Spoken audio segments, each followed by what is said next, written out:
John Senko with another edition of the 8U Report. Things are heating up in the America East with conference play beginning in both women's soccer and volleyball. Now let's take a look at the top plays from the past couple weeks. In field hockey, Vermont battled Quinnipiac at home, and it was Kimmy Lizette who gave the Catamounts a 2-1 lead, putting this rising backhander past the Bobcat goalie. Jesus Tudela threads the needle against the Hofstra defense back line, feeding the touch to Fazal Nabi, who scores his second goal of the game against the Pride. Melissa Hummel delivers the perfect ball over the Mount St. Mary's defense to teammate Nikki Beretti, who one-touches it into the net. The New Hampshire Wildcats scored their first goal at home off this perfect free kick opportunity delivered home by Fazal Nabi, his first of 2 on the day. UMBC dominated Mount St. Mary's 6-0 on September 12th, and it was capped off by this Lily Rydon header, assisted by Morgan Taylor. Don't forget to check out America East on social media. Here's Jared with Say What. As much as we're active in the world of social media, so are our schools. And last week, the University of Vermont had a very creative idea.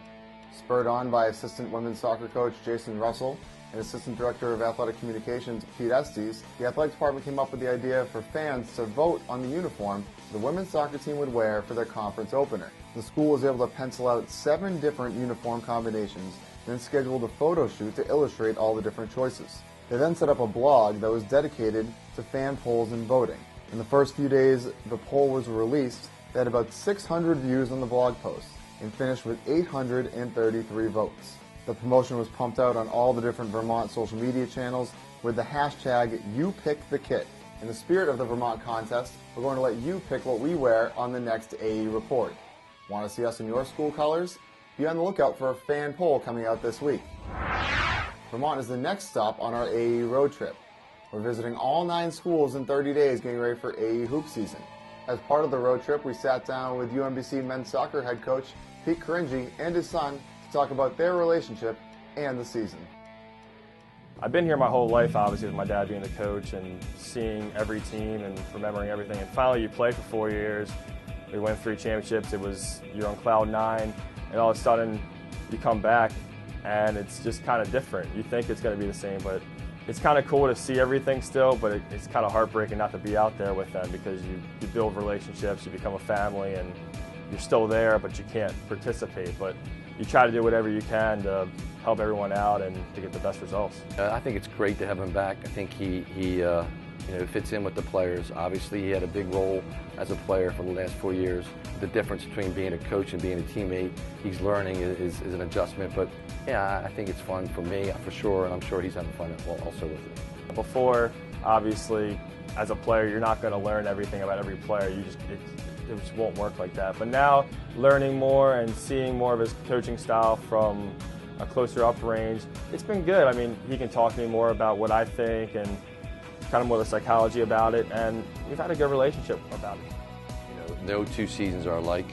As great as that team was and as special of a year it was, there's a lot of returning players, so a lot of those guys that we have now have been part of that success. But you lose just a couple players, and we've lost 3 really good players. We lost 3 players who went on to play pro soccer, and 2 of them were All-Americans.